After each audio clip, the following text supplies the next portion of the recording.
All right, this is a fascinating story. The United States is breeding billions of flies to fight a flesh-eating maggot. Sounds like it could be the plot of a dystopian sci-fi film, but it is very, very real. The U.S. Department of Agriculture and Mexico are teaming up to target what are called New World screw flies. Their offspring threaten everything from food supply chains to people's pets. Their plan so far is to dump swarms of sterilized male flies out of helicopters over southern Texas and Mexico. That's to combat these maggots. For more on how all of this is going to work is Edwin Burgess, Assistant Professor of Veterinary Biology, of Entomology rather, at the University of Florida. Professor, thank you so much for joining us. Happy to be here. Thanks for having me. Okay, so right out of the gate, let's talk about this maggot specifically. And correct me if I'm wrong, maggots basically the larval stage of a fly. Why are these particular maggots so scary? Why are they such a threat? Yes, it is the larval stage of the fly, and it's a unique fly in that everybody has seen these shiny green flies in their backyard or flying around dumpsters.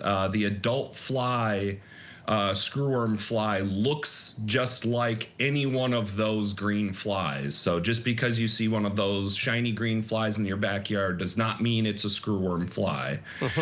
But what makes this one unique from all those other shiny green flies is that their larvae feed on live tissue, whereas all those other green shiny flies feed on dead stuff, rotting meat, roadkill, garbage, things like that. So that's what makes it unique.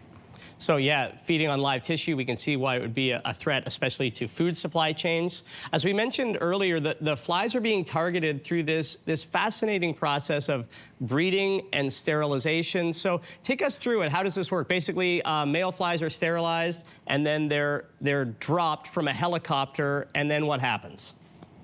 So the way they do it is after the larval stage is a stage called the pupal stage, and they irradiate that pupal stage.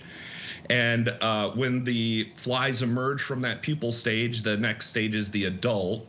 They can sort them out based on male or female characteristics. And then they take those males and they drop them over wide ranges of areas. And the reason that the sterile male technique works is that the female fly only mates one time in her life.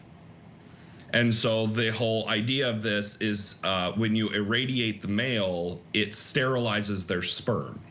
And so when they go to mate with a wild female, that sperm is incompatible, and the female cannot produce viable eggs, and that crashes the population. Wow, it is such an elaborate process. And I know that these screwworms were thought to be under control until just a few years ago. There was a mass breakout. What happened to cause that new mass infestation? Right now, it's kind of up to speculation. The USDA hasn't come out with an official statement on what happened or how this outbreak occurred.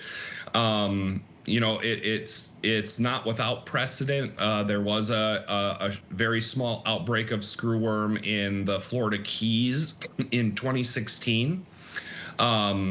So it's not, excuse me, it's not totally unprecedented that this can occur from time to time. However, the one that's going on actively in Mexico right now is a little bit bigger of a deal than kind of those little isolated incidents that have happened before.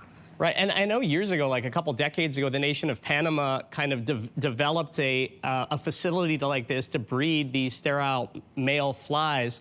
How did it work there? Was this effective? Yeah, it was effective for many, many, many years. And the idea was a little territory near Panama called the Darien Gap, and it's a biological barrier. So it's a very narrow area of land, and they could just inundate that area of land because prior efforts had pushed the screwworm down into South America, where everything in Mexico, all the United States were considered eradicated, all of Central America was considered eradicated. The fly is endemic, or it is native to South America. And so that narrow land gap provided a really nice biological barrier that they could just totally overwhelm that small area and maintain the flies. Professor, I do have to wrap it up, but very quickly, could this bug, this maggot, ever come to Canada? That's a very good question. Seasonal distributions for this fly do not come up into temperate areas like that. The pupae actually, when they are done developing the animal, they fall out into the soil and pupate, and those pupae cannot survive below 8 degrees Celsius. Got it. So Canada soil gets well below that for a good part of the year. So the fly cannot exist. It's not going to be found and established in Canada. All right, very good to know. It's a fascinating story. Edwin Burgess, Assistant Professor of Veterinary Entomology at the University of Florida. Thanks so much for joining us. And now I'm going to throw things. If you like that video, make sure to subscribe to the Your Morning YouTube feed, where you can find all kinds of new content posted every weekday morning.